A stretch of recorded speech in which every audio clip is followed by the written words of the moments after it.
বেশ কদিন ব্রাজিলিয়ান খাওয়ার পরে এবার আমরা সন্ধান শুরু করলাম দেশীয় খাবার কোথায় পাওয়া যায়। ব্রাজিলের কোথাও খুব একটা বাঙালিকে খুঁজে পাইনি। শেষ পর্যন্ত খবর পেলাম সাও পৌলোতে বাঙালিরা থাকে, ওখানে একটা রেস্টুরেন্ট, সাথে বাঙালি রেস্টুরেন্ট। আর যেই কথা সেই কাজ, আমরা গিয়ে হাজির হলাম সেই শহরে। কিন্তু শহর তো অনেক বড়, কোথায় বাঙালিরা থাকে খুঁজে পাওয়ার তো চারটিখানি কথা নয়। যেই কাজ, রিটার্ন শুরু করলো খুঁজে বের করলো বাঙালি। এক দোকানে বাঙালিকে পেল, ওর সাথে কথা হলো, সে বলল এই রাস্তা ধরে সোজা চলে যান।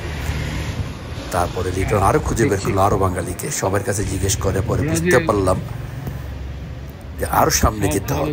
কতক্ষণ হেঁটেছি জানি না, দেশীয় খাবার খাবো এই খুশিতে আমরা হাঁটতে হাঁটতে এক সময় পৌঁছায় গেলাম একটা স্কোয়ারে। কিন্তু ওখানে গিয়েও তো বাঙালি খুঁজে পাচ্ছি না। দেখা হয়েছে আমার। তারপরে এদিক ওদিক তাকালাম, হঠাৎ নটনের দৃষ্টিতে বলে এক বাঙালি টেলিফোনে কথা বলছে। তাকে গিয়ে ধরলাম, ভাই বাঙালি রেস্টুরেন্ট কোথায়? তখন সে আমাদেরকে নিয়ে গেল সেই বাঙালি রেস্টুরেন্ট। গিয়ে দেখলাম সেই বাঙালি রেস্টুরেন্টের নাম কিছু একটা খাওয়া যাবে, অনেকদিন পর বাঙালি খাওয়া ব্রাজিলে খাবো। গিয়ে দেখলাম ছোটোখাটো, খুব একটা ভিড় নেই।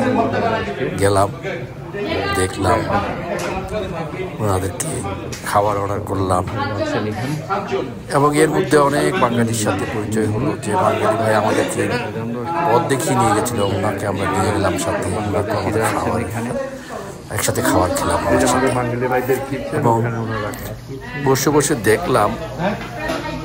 ও আচ্ছা, লেজার পিস শিল্পী, লেজার পিস চারটে আছে, তাহলে আমি আছে ওগুলো নিয়ে নি। ওগুলো অনেক বাঙালির সাথে কথা হলো, কে কেমন করে কোথায় আছে, কিভাবে মুরগি খাবো না জিজ্ঞেস করলাম। সবকিছু খুব একটা ভালো নেই আসলে, ওখানে চাকরি খুব একটা নেই। আর যারা আছেন তারা খুব সামান্য বেতনে চাকরি করেন, খুব একটা ভালো নেই। এর মধ্যে যে ভাই আমাদেরকে নিয়ে গেছিলেন, ওনাকে জিজ্ঞেস করলাম উনি কতদিন ধরে আছেন। এই যে বাঙালি ভাইকে দেখতে পাচ্ছেন, উনি আমাদেরকে নিয়ে গেছিলেন। উনি বললেন উনি মাস 2 হয়েছে এসছে। কেন এসছেন জিজ্ঞেস করাতে বললো উনি আমেরিকা যাওয়ার জন্য এসছেন, দালালের মাধ্যমে এসে পৌঁছাচ্ছেন ব্রাজিলে। এখন এসে এখানে আটকে আছে। এখান থেকে কবে আবার দালালের মাধ্যমে আমেরিকা পৌঁছাবেন মাত্র খোদাই জানেন। তো দোয়া করি উনি যেন ওনার আশা যেন পূরণ হয়। আমাদের ব্রাজিলে বাইরে আছেন, এখানে প্রায় 5000 বাঙালি আছে। ভাইয়ের সাথে কথা বলে যতটুকু জানতে পারলাম, এটা আমাদেরই বাঙালি ভাইয়ের একজনের রেস্টুরেন্ট। ভাই কাজ করেন এখানে। তো ভাইয়ের কাছে জানতে পারলাম এখানে প্রায় 5000 বাঙালি আছে মোটামুটি। এই তো চলছে এইভাবেই। আর রান্না বান্না কি এখানে এসে শিখছেন না দেশে? এখানে হ্যাঁ, ও আচ্ছা আচ্ছা। উনি মূল রান্না বান্না করেন উনি? ও আচ্ছা, মেন সাহেব ছিল উনি। ভাইয়ের নাম কি ভাই? আপনার নাম কি? সিফাত ভাই। কোথাকার? ফেনী। আচ্ছা। ফেনী কোথায়? শহর, টাউনে? না, সাগরনাইয়া। আপনি, আপনার নাম কি ভাইয়া? আমার নাম সাদ্দাম হোসেন, চাঁদপুর। চাঁদপুর, আপনি চাঁদপুরে? তো আপনার ওনাদের ফেনীর মধ্যখানে চাঁদপুরে।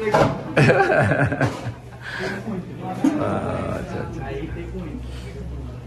ও, আপনারা একজন এখানকার লোকও রাখছেন না? মহিলাটা বোধ এখানকারই না, উনি মোজাম্বিকের। একজন মহিলা আছে ব্রাজিলের, উনি আজকে মোজাম্বিক। ও, মোজাম্বিক। আপনারা কাজ করেন, আমি আর ডিস্টার্ব না করি। রান্না বান্না করছেন, আমরাও আসছি প্রায় 7 জন খাবো বলে। কথায় জানতে পারলাম যে ভাই আমাদেরকে নিয়ে গিয়েছেন, উনি 30 লক্ষ টাকা খরচ করে এই পর্যন্ত ব্রাজিল এসে পৌঁছেছেন। এরপরে কখন উনি আমেরিকা যাবেন তাও জানেন না, আরো কত টাকা লাগতে হবে আবার জানেন না।